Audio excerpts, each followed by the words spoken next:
Hello friends, welcome back to the another lecture.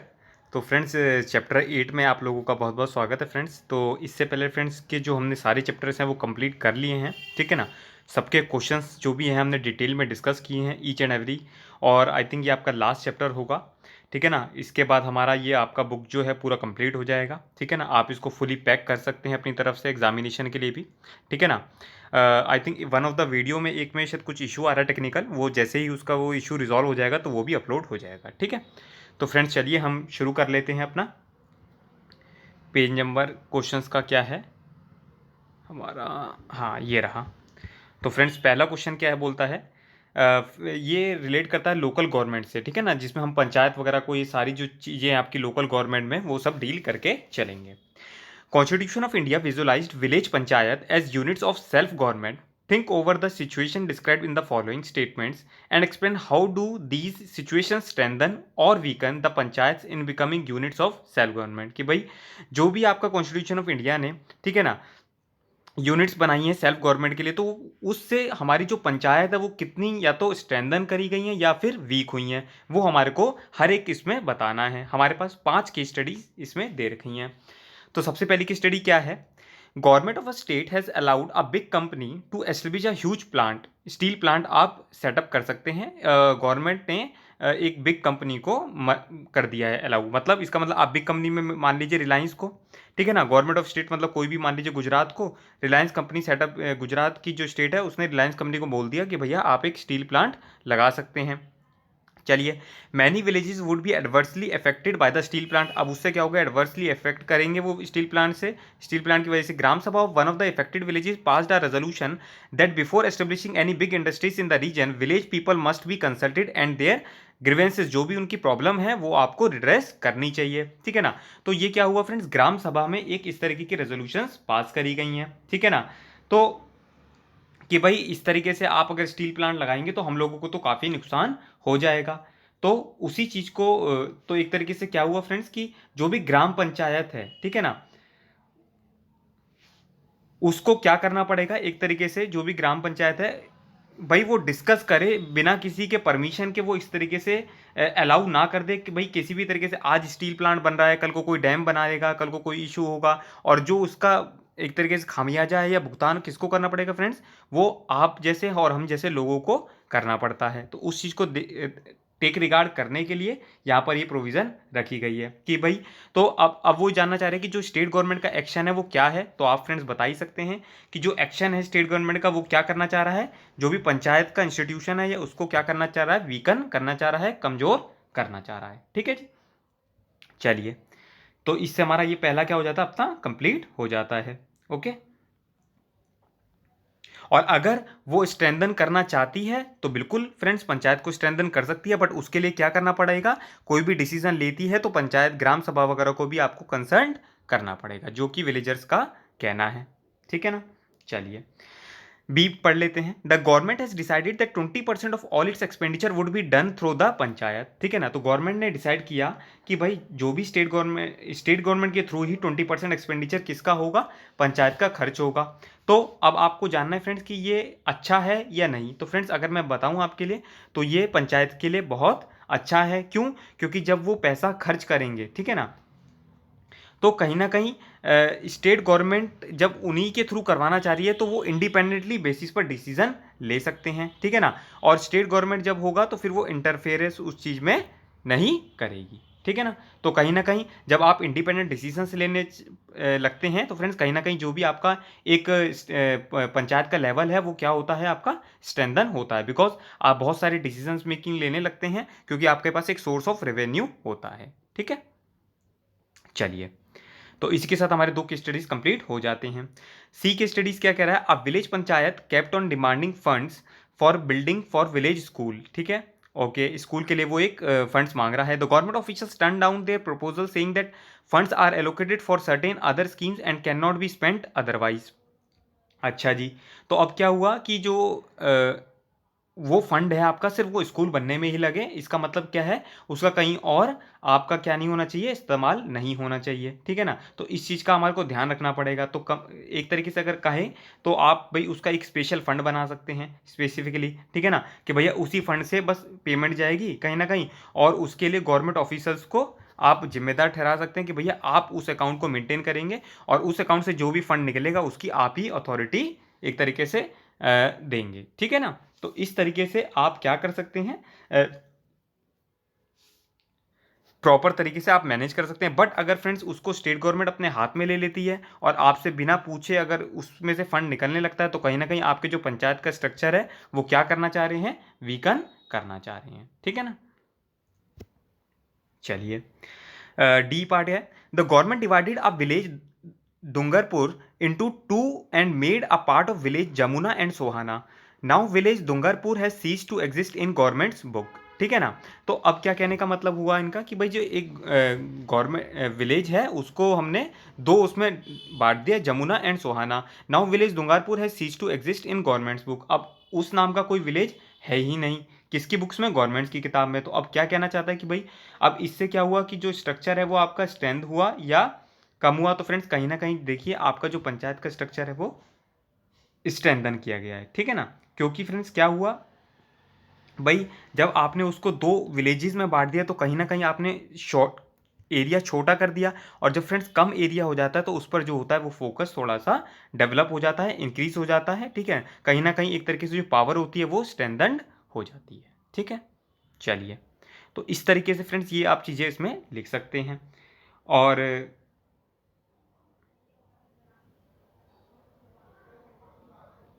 और अगर इसी में ही अगर मैं कहूँ फ्रेंड्स कि अगर आपने मान लीजिए आपने दो में बांट दिया, ठीक है ना, और अगर वो उससे आपसे आपसे लोगों से बिल्कुल भी परमिशन नहीं लेते, अगर नहीं परमिशन ले रहे तो कहीं ना कहीं आपके फिर स्ट्रक्चर को क्या किया जा रहा है, वीकन किया जा रहा है। तो इसमें आप दोनों तरीके की ओपिनियन भी लिख सकते हैं कि भाई अगर इस तरीके से अगर रिकमेंडेशंस ली जा रही है, मतलब आपके वहाँ के जो विलेजर्स हैं, जो वहाँ के रहने वाले लोग हैं, उनसे भी आप डिसीजन या उनकी जो से है वो भी आप रखवा रहे हैं या नहीं। अगर नहीं रखवा रहे तो कहीं ना कहीं आपका जो पंचायत का स्ट्रक्चर है वो वीकन करना चाह रहे हैं, ओके। चलिए, फिर a village panchayat observe that water sources of the region are depleting fast, they decided to mobilise village youth to some voluntary work and revive the old village ponds and wells. तो कहीं ना कहीं friends अगर वो चाहते हैं कि old village के पॉन्ड्स और वेल्स को स्ट्रेंथन किया जाए, तो इसका क्या मतलब हुआ, इसका मतलब ये हुआ कि भाई आप मोबिलाइजेशन चाहते हैं कहीं ना कहीं विलेज यूथ का, और कहीं ना कहीं क्या चाहते हैं आप, पंचायत को स्ट्रेंथन करने की बात आप चाह रहे हैं, ओके, ठीक है। क्वेश्चन नंबर सेकंड पढ़ लेते हैं। Suppose you are interested to evolve a local government plan of a state, what powers would you endow to the village panchayat to function as units of self government? Mention any 5 powers and justification in 2 lines for each of them for giving those powers, ठीक है ना। तो अब ये friends कहना चाहता है कि भाई अगर मान लीजिए आपको एक विलेज पंचायत को पावर्स देनी है, या आपको लगता है कि भाई वो सेल्फ रूल कर पाए, सेल्फ गवर्नमेंट का मतलब होता है सेल्फ रूल, ठीक है ना। तो उसके लिए आपको क्या क्या पावर्स देनी पड़ेंगी, तो हम each one by one discuss कर लेते हैं। पहली पावर है सिविक एमिनिटीज़, ठीक है ना, मतलब कि जो भी जैसे कि फ्रेंड्स हेल्थ हो गया, एडुकेशन हो गया, ठीक है ना कहीं इलेक्ट्रिसिटी हो गया, वाटर हो गया, इस तरह की जो बेसिक एमिनिटीज़ हैं वो भी जो भी आपके ग्राम पंचायत के सिटीजन्स हैं उनको वहाँ पर वो अवेलेबल होनी चाहिए, ठीक है ना। तो एक तो चीज़ आप ये लिख सकते हैं, और फिर बहुत सारी चीज़ें हैं जो आप वहाँ पर जैसे मान लीजिए कि एक तो हो गया आपने बेसिक एमिनिटीज़, फिर दूसरा हो गया आपका सोशल वेलफेयर एक्टिविटीज़। अब इसका क्या मतलब होता है कि जो भी आपकी सोशल वेलफेयर है, जैसे कि मान लीजिए आप रिकॉर्ड रखना चाहते हैं बर्थ्स का, डेथ का, ठीक है ना, और भी कुछ फैमिली प्लानिंग से रिलेटेड अगर आप वेलफेयर एक्टिविटीज़ करवाना चाहते हैं, तो वो सब चीज़ें अगर आप करवा सकते हैं तो भी आपका क्या होता है, एक अच्छा सेल्फ रूल होता है। बिकॉज अल्टीमेटली जो हमारा कॉन्स्टिट्यूशन का भी ऑब्जेक्टिव है वो क्या कहता है, वेलफेयर करवाना है स्टेट का, ठीक है। फिर थर्ड पॉइंट कर लेते हैं कि भाई वहाँ पर मान लीजिए एग्रीकल्चर का होना है, तो जैसे फ्रेंड्स हम जो कंट्री है हमारी एग्रीकल्चर ओरिएंटेड है, ठीक है ना, कृषि प्रधान देश भी बोलते हैं हम उसको। तो कहीं ना कहीं आप लोगों को क्या करना होगा, उनकी जो पॉलिसीज़ हैं और उनके जो प्लान्स हैं वो कहीं ना कहीं जो होता है एग्रीकल्चर को क्या करना चाहिए, सपोर्ट करना चाहिए। तो जिस तरीके से अगर वो एग्रीकल्चर को सपोर्ट करेंगे तो कहीं ना कहीं आपका जो सेल्फ रूल है वो इंक्रीज हो जाएगा। फिर नेक्स्ट हम डिस्कस कर लेते हैं जैसे कि डेवलपमेंट वर्क हो गया। अब डेवलपमेंट वर्क का क्या मतलब होता है कि जो भी आप काम कर रहे हैं, मतलब जैसे वहाँ पर रोड्स का कंस्ट्रक्शन करवाना, टैंक्स का बनवाना, इरिगेशन फैसिलिटीज़ प्रोवाइड करना, तो कहीं ना कहीं क्या होता है फ्रेंड्स, सब लोगों के अंदर एक रिस्पॉन्सिबिलिटी का भाव पैदा होता है और वो कुछ अपने विलेज को डेवलप करने के लिए हेल्प करते हैं। ठीक है ना।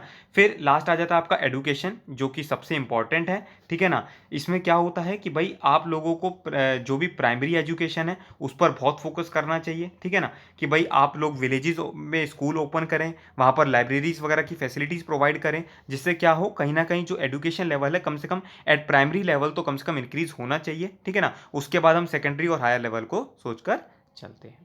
तो इस तरीके से आप ये सारी बातें लिख सकते हैं। और इसमें तो ये है कि फ्रेंड्स आप लोग अपनी तरफ से भी कर सकते हैं, जो ये तो बस जो मैंने अपनी तरफ से आपको दिया वैल्यू एडेड, वो आप कंसीडर कर सकते हैं। फिर नेक्स्ट क्वेश्चन है, what are the provisions for the reservation for the socially disadvantage groups as per the 73rd amendment, explain how these provisions have change the profile of the leadership at the village level. तो basically क्या हुआ friends, जो आपको पता है ये 73rd amendment आई, तो 73rd amendment से क्या हुआ फ्रेंड्स, सीट्स को रिजर्व कर दिया गया, किसके लिए, शेड्यूल कास्ट के लिए, शेड्यूल ट्राइब के लिए। ठीक है ना, जितनी भी उनकी पॉपुलेशन होगी उसके हिसाब से हम लोगों ने क्या किया, सीट्स को रिजर्व करवा दिया। किसमें, लिख लीजिए आप इसको, सीट्स रिजर्व हो गई आपकी ग्राम पंचायत में, पंचायत समिति में और जिला परिषद में। अच्छा फ्रेंड, अब यहाँ पर मैंने आपको दोबारा मैं बोल देता हूँ एक बार, लिख लीजिए ग्राम पंचायत, पंचायत समिति और जिला परिषद। ठीक है ना। और फ्रेंड्स इसके बारे में हमने डिटेल में डिस्कस किया है आपकी क्लास 6 की एनसीईआरटी में। अगर आपको लगता है कि अगर ये सब चीज़ें आपको समझ में नहीं आ रही तो प्लीज़ आप ये मत सोचिए कि हम क्लास 6 की एनसीईआरटी क्यों पढ़ेंगे। देखिए फ्रेंड्स, नॉलेज लेने के लिए आपको कोई किसी चीज़ की कमी नहीं होनी चाहिए, आप इसको देख सकते हैं, नहीं तो आप गूगल करके भी इनके बारे में जान सकते हैं। क्योंकि अभी मैं अब इस चीज़ के बारे में भी अगर आपको इस वीडियो में डिस्कस करूंगा तो कहीं ना कहीं हम फ्रेंड्स टॉपिक से जो है अपने डेविएट कर जाएंगे। हमारे को अपने टॉपिक का और स्पेसिफिक आंसर रिलेटेड का भी चीज़ें ध्यान में रखनी है। ठीक है ना। अगर एक कॉन्सेप्ट वाला वीडियो बना रहा हो तो बिल्कुल ऑफकोर्स ही बात है, मैं सब चीज़ आपके साथ डिस्कस करता हुआ चलता। ठीक है। तो अब इसमें सर बात क्या है, तो इसमें फ्रेंड्स बात है कि जो भी आपको 1/3 एक तरीके से रिजर्वेशन देकर चलना है। ठीक है ना। और इसमें साथ साथ शेड्यूल कास्ट के साथ साथ वुमेन्स का भी, शेड्यूल कास्ट, शेड्यूल ट्राइब और वीमेंस का भी रिजर्वेशन इसमें किया गया है। ठीक है, चलिए ये बात हो गई। उसके बाद जो भी आपका बैकवर्ड क्लासेस हैं, ठीक है ना, उसके लिए भी रिजर्वेशन हो गया। और फिर यही सारी चीज़ों का ध्यान में रखा गया। अच्छा, रिजर्वेशन अब क्यों रखा गया, रिजर्वेशन इसलिए रखा गया जिससे कि ये जो लोग हैं, जो पिछड़े हुए लोग हैं, ये भी मेन स्ट्रीम पर आकर हम लोगों के साथ इलेक्शन और हम लोगों के साथ ये चीज़ें ऑब्जर्व कर सके और जो कंट्री के डेवलपमेंट में, ग्रोथ में पूरा साथ हमारा दे सकते हैं। ठीक है ना। ओके, फिर हम बात कर लेते हैं क्वेश्चन नंबर 4 की। What were the main difference between the local government before 73rd amendment and after that amendment? तो कहना चाह रहे हैं फ्रेंड्स, ये जो लोकल गवर्नमेंट था, बिफोर क्या था और उस 1993 से पहले क्या था और 1993 के बाद ऐसा क्या हो गया। तो फ्रेंड्स कुछ एनलिस्टेड चेंजेस वगैरह हैं, 6-7 चेंजेस हम उसको डिस्कस कर लेते हैं तो आप लोगों को भी अच्छा लगेगा। तो फ्रेंड्स जैसे कि पहले क्या था भाई, पहले ना कोई भी यूनिफॉर्मिटी नहीं थी आपके, किसमें यूनिफॉर्मिटी नहीं थी, ये जो आपका 3 टायर, इसको क्या बोलते हैं, मैं एक बार ढंग से लिख देता हूँ, there is no uniformity in as a 3 tier, इसको बोलते हैं TIER, 3 tier Panchayati Raj institution. ठीक है ना, क्योंकि सेंट्रल गवर्नमेंट काम कर रही है, स्टेट गवर्नमेंट काम कर रही है और लोकल लेवल पर पंचायती राज काम कर रहा है। तो पहले इसमें क्या था फ्रेंड्स, कोई भी यूनिफॉर्मिटी नहीं थी। ठीक है ना, हर एक स्टेट में डिफर करता था और दूसरी स्टेट्स में डिफर करता था। बट आफ्टर द 1993 के अमेंडमेंट ये सब क्या हो गया, यूनिफॉर्म हो गया। फिर सेकंड क्या है आपका कि भाई मान लीजिए पहले क्या था, ग्राम सभा जो थी मैंडेटरी नहीं थी विलेज में होना। ठीक है ना, बट अब उसका प्रोविजन कर दिया क्या कि भाई ग्राम सभा जो है वो मैंडेटरी है होना उसका। तो कहीं ना कहीं ये भी इंपॉर्टेंट पार्ट हो गया। फिर थर्ड पार्ट था आपका कि भाई पहले क्या थी, जो भी टेन्यर था एक तरीके से पंचायती राज का, वो कोई टेन्यर नहीं था, अब जब आफ्टर 1993 क्या हो गया, उसका भी टेन्योर आपका 5 ईयर्स कर दिया गया। तो फ्रेंड्स ये बहुत अच्छा डिफरेंस बिटवीन भी आपका तैयार हो जाता है और इसी के साथ आप उसको अच्छे से कर भी सकते हैं अगर आप होप सो लिख के भी चलते हैं तो। फिर उसके बाद होता है फ्रेंड्स क्या था कि पहले जो एक तरीके से इनके इलेक्शंस होते थे वो इनडायरेक्ट होते थे। ठीक है ना, और अब जो होते हैं इनके क्या होते हैं, इलेक्शन डायरेक्ट होते हैं। ठीक है, तो ये भी एक तरीके का अपने आप में चेंज हो गया और सबके अपने अपने एडवांटेजेस होते हैं और सबके अपने अपने प्रोज एंड कॉन्स होते हैं। फिर पहले आपने देखा, पहले कोई भी रिजर्वेशन नहीं था, और अब आपने देखा रिजर्वेशन है 1/3 किसका, शेड्यूल कास्ट का, शेड्यूल ट्राइब का, और वीमेंस का भी रिजर्वेशन है। ठीक है, इसको अगर आप चाहें तो वीमेंस के लिए एक अलग पॉइंट भी बना सकते हैं। ठीक है ना। और फिर एक और पॉइंट है, उसको आप लिख सकते हैं कि भाई अब क्या हुआ, एक स्टेट फाइनेंस कमीशन को भी कंस्टिट्यूट, एक इंस्टीट्यूट करने के लिए, एस्टेब्लिशमेंट के लिए भी बोल दिया है। ठीक है ना। तो ये सारे पॉइंट्स हैं फ्रेंड्स, जो कि आपके पंचायती राज अमेंडमेंट से एक तरीके से इंसर्ट हुए हैं, और पूरे जो हमारा लोकल गवर्नमेंट को है, इसने एक टोटल रेवोल्यूशन, एक तरीके से टोटल चेंजेस ला दिए हैं। Read the following conversation.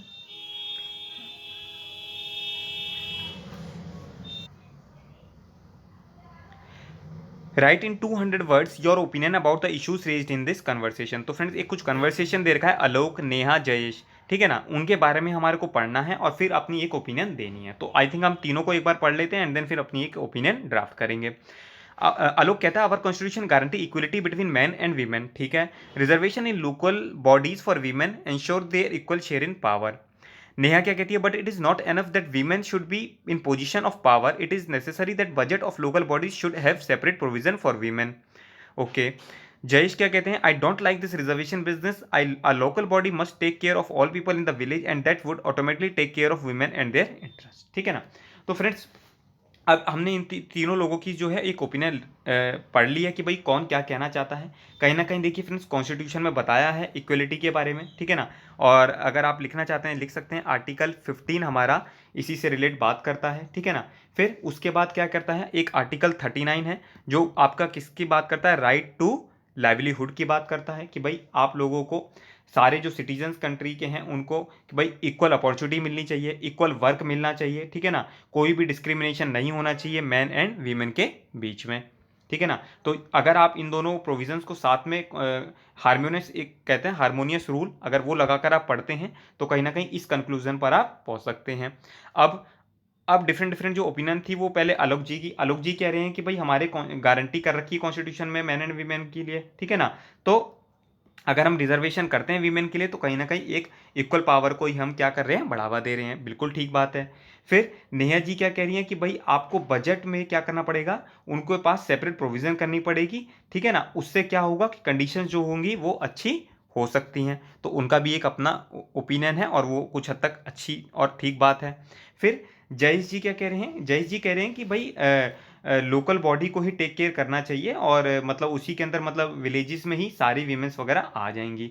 तो फ्रेंड्स कहीं ना कहीं देखिए कि भाई आपकी सारे विलेजर्स की जो भी आप सिटीजन्स की हेल्प कर रहे हैं तो उसमें वीमेंस की भी उतनी अच्छी डेवलपमेंट और ग्रोथ हो पाए। तो फ्रेंड्स अगर ऐसा होता तो उनको फिर इस तरीके की जरूरत ही नहीं पड़ती हमारे को बोलने की। बट कहीं ना कहीं हमारे को संविधान में भी ये सारे आर्टिकल्स लिखने पड़े, बात बोलनी पड़ी, कहीं ना कहीं इसी का इम्पैक्ट पड़ता है कि भाई उनको कहीं ना कहीं इक्वलिटी से उनसे उनको वंचित करा जा रहा था। ठीक है ना। इसलिए उनके पास रिजर्वेशन का प्रोविज़न बनाया। तो कहीं ना कहीं जयेश जी की जो बात है वो थोड़ा सा अलग है। ठीक है ना। उसको हम टेक रिगार्ड में नहीं रखेंगे।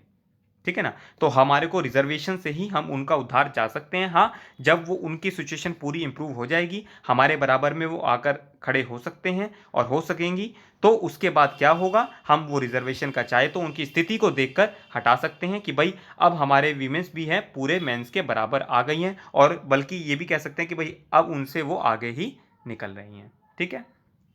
चलिए, क्वेश्चन नंबर 6 है, read the provisions of 73rd amendment, which of the following concern does the amendment address. ठीक है ना। तो इसमें से कि भाई ये हमारी हैं तो उसमें कौन सा अमेंडमेंट वो एड्रेस कर रहे हैं। तो 101 पढ़ लेते हैं। Fear of replacement makes representative accountable to the people. कि भाई अगर आपको लगता है कि भाई जब अब इलेक्शन होगा हर 5 साल में, तो कहीं ना कहीं उनको डर रहता है कि भैया अगर हम काम नहीं करेंगे तो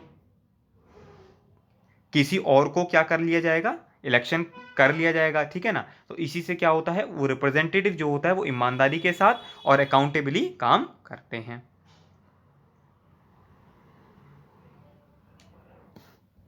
सेकंड हो गया, the dominate caste and feudal landlords dominate the local bodies. फिर कहीं ना कहीं हद तक कि भाई पहले क्या था, डोमिनेट कास्ट के फ्यूडल लॉर्ड्स के ही वही क्या करते थे, लोकल बॉडीज को डोमिनेट करते थे। बट अब क्या हो गया फ्रेंड्स, रिजर्वेशन हो गया वीमेन का, शेड्यूल कास्ट का, शेड्यूल ट्राइब का। ठीक है ना। तो कहीं ना कहीं उनकी ये बातें भी जो हैं अब वो नीचे चली जाएंगी, कि अब उनका जो डोमिनेशन है वो उतना नहीं रहेगा। ठीक है ना।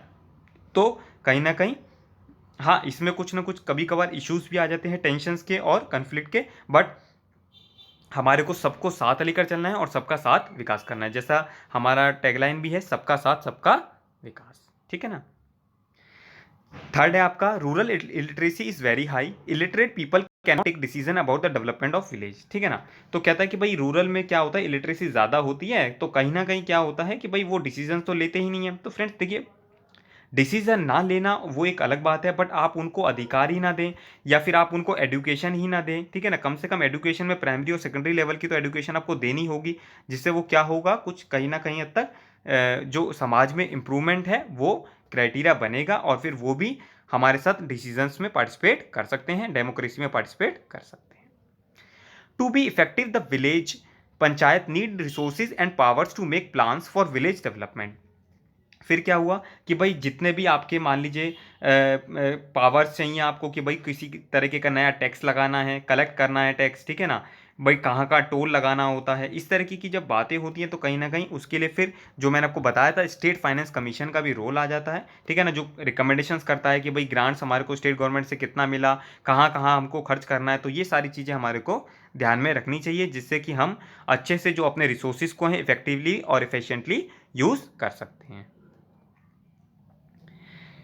फिर नेक्स्ट क्वेश्चन है आपका, कहता है the following are different justification given in favour of local government, give them ranking and explain why you attach greater significance to a particular rationale than the others, according to you on which of these rationale the decision of gram panchayat of Vengaivasal village was based, how. तो basically कहता है कि आपको एक village दे रखा है, उसके बारे में आपको अपना ओपिनियन देना है। तो पहला क्या है, government can complete the project with lesser cost with the involvement of local community, कि भाई अगर आप लोगों ने लोकल कम्युनिटीज़ को इन्वॉल्व कर लिया तो उससे क्या होता है कि भाई लोकल कम्युनिटीज़ को अपने एरिया की, अपनी ज़रूरत की और अपनी दिक्कतें की और अपनी प्रायोरिटीज़ की, क्या क्या एरिया नीड्स प्रॉब्लम प्रायोरिटीज़ की क्या होती है फ्रेंड्स, जानकारी होती है। ठीक है ना। और अगर आपने उनको इन्वॉल्व कर लिया तो कहीं ना कहीं क्या होता है, कलेक्टिव पार्टिसिपेशन आता है। मान लीजिए फ्रेंड्स, कहीं भी मान लीजिए कि आपके गांव में हैंडपम्प लगना है, या आपके गांव के पास कोई स्कूल बनना है, या गांव के पास कोई अस्पताल बनना है, तो इसमें क्या होता है, अगर आप उन लोगों को भी शामिल कर लेंगे तो वो अच्छे से आपका डेवलपमेंट में भी हेल्प करते हैं, और कहीं ना कहीं उनको पता होता है कि भाई हमारे विलेज में किस तरीके की नीड की, किस तरीके की ज़रूरत है, तो वो अच्छे से उस चीज़ को, पैसे को यूटिलाइज करवा सकते हैं।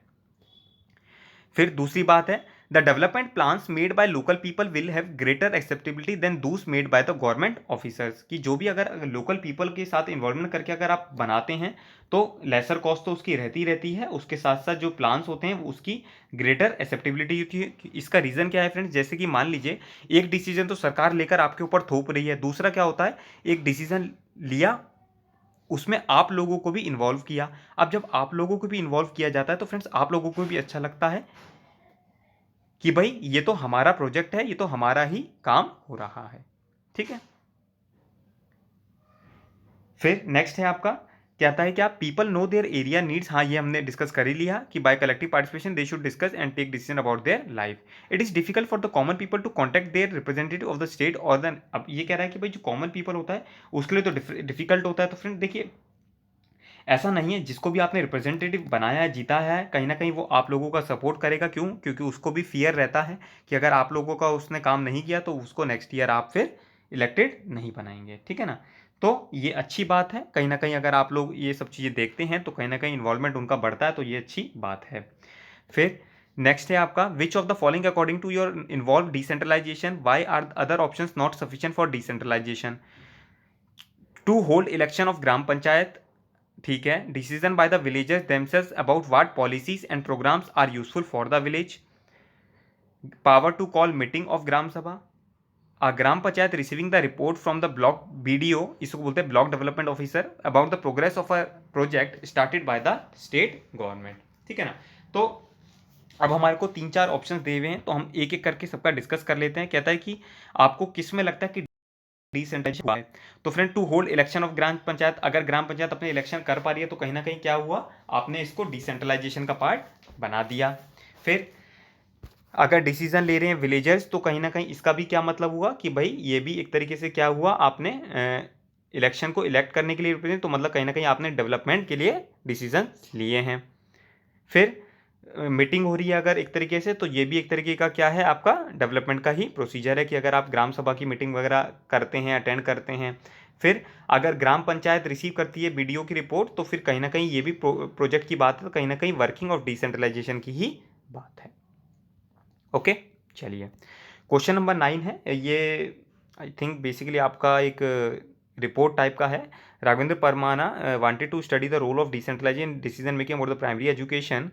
फिर कहता है कि discuss what step would be taken to ensure that every child village school, मतलब हर एक जो बच्चा है वो स्कूल में जाए।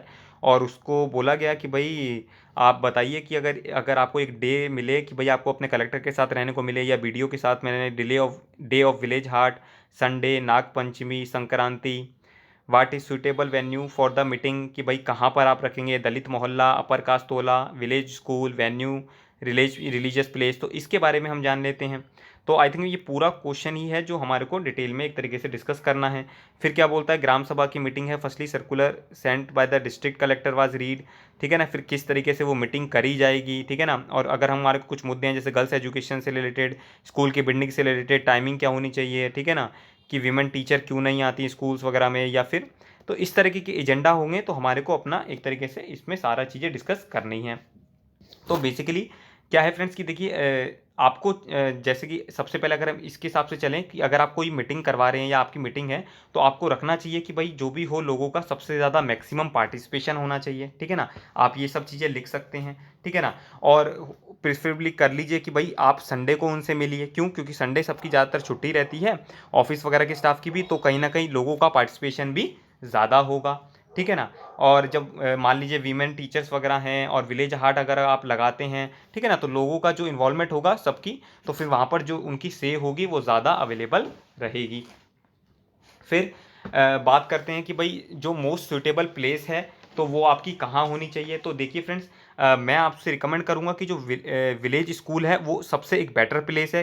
अब इसका रीज़न क्यों है, इसका रीज़न ये है कि फ्रेंड्स देखिए, मान ली कोई रिलीजियस प्लेस है तो वो वहाँ पर क्या होगा, वहाँ पर थोड़ा सा सबके रिलीजियस सेंटीमेंट्स होते हैं, ठीक है ना, सबके डिफरेंट डिफरेंट रिलीजन्स हैं, तो वहाँ पर सब कुछ सबको अपनी आपत्ति सी फील होगी। फिर क्या होता है, कोई दलित मोहल्ला है या अपर कास्ट टोला है, तो इस तरीके की चीज़ें अवॉइड करनी चाहिए। एक विलेज स्कूल सबसे बेटर प्लेस है, क्योंकि यहाँ पर सब लोग अपने आप को एक जुड़ाव सा उससे महसूस करेंगे कि भाई हम लोग इसी स्कूल के या इसी जगह के हम अपने पार्ट पर ही आए हैं और हम अपने लोगों के लिए डिसीजंस ले रहे हैं, ठीक है।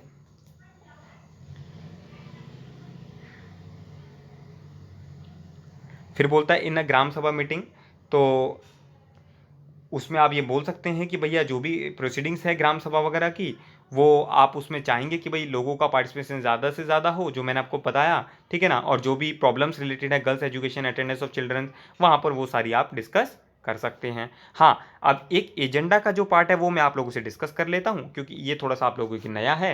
भाई एजेंडा में क्या होगा, सबसे पहले कि भाई जो भी चिल्ड्रन से रिलेटेड प्रॉब्लम्स हैं, ठीक है ना, वो आप डिस्कस कर सकते हैं। दूसरा, कुछ भी अगर आपको लगता है कि आपके विलेजेस में गरीबी है, तो पॉवर्टी एलिवेशन प्रोग्राम्स आप चला सकते हैं, ठीक है ना, कहीं ना कहीं। फिर इसको डिस्कस कर सकते हैं। फिर आपके जो भी विलेज है उसकी जो सड़कें वगैरह हैं, स्ट्रीट्स वगैरह हैं, वो कैसी हैं, वहाँ पर सेफ्टी सिक्योरिटी है नहीं है, उस चीज़ के लिए आप देख सकते हैं। वहाँ पर आपके इस तरीके से कल्चरल प्रोग्राम्स होते हैं नहीं, जिससे कि आपका जो कल्चर हेरिटेज है वो भी प्रोटेक्ट रहना चाहिए, ठीक है ना। और फिर अगर आप कोई प्रोग्राम जैसे आप करवा रहे हैं तो उसके लिए फंड्स का अरेंजमेंट करना, ये सारे आप डिस्कस कर सकते हैं मैटर, ठीक है ना। और बाकी फिर कोई भी एंसिलरी मैटर, अदर मैटर आप वहाँ पर डिस्कस कर सकते हैं, ठीक है फ्रेंड्स। तो फ्रेंड्स इसी के साथ हम लोगों ने आपका ये चैप्टर कंप्लीट कर लिया है, ठीक है ना। तो बाकी जो ये लिविंग डॉक्यूमेंट है ये बेसिक सा चैप्टर है। अगर आप लोगों को इसमें कोई इशू आता है तो प्लीज़ आप मुझे बताइएगा, ठीक है। मैं अपनी तरफ से आई थिंक इसको शायद अवॉइड करने की कोशिश करूँगा, क्योंकि ये बहुत ही एक कॉमन सेंस वाला है और इसको मैंने जब आपसे बहुत सारी चीज़ें डिस्कस करी हैं तो कहीं ना कहीं आप इसका सार भी जान जाएंगे। बट हाँ, अगर आप लोगों को फिर भी कोई दिक्कत आती है तो प्लीज़ फ्री टू कमेंट, आप मुझे कमेंट करके बता सकते हैं कि सर प्लीज़ उसका भी आप वीडियो बना दीजिए, ठीक है फ्रेंड्स। तो तब तक के लिए फ्रेंड्स चलते हैं, तब तक के लिए all the best and God bless you. Please आप लोगों का मोटिवेशन इसी तरीके से मिलता रहना चाहिए। प्लीज़ वीडियो को लाइक शेयर कमेंट आप कर सकते हैं और अपने कलीग्स के साथ, अपने सीनियर्स के साथ हो सके तो आप शेयर इसे कर लीजिएगा, ठीक है फ्रेंड्स। Okay, bye.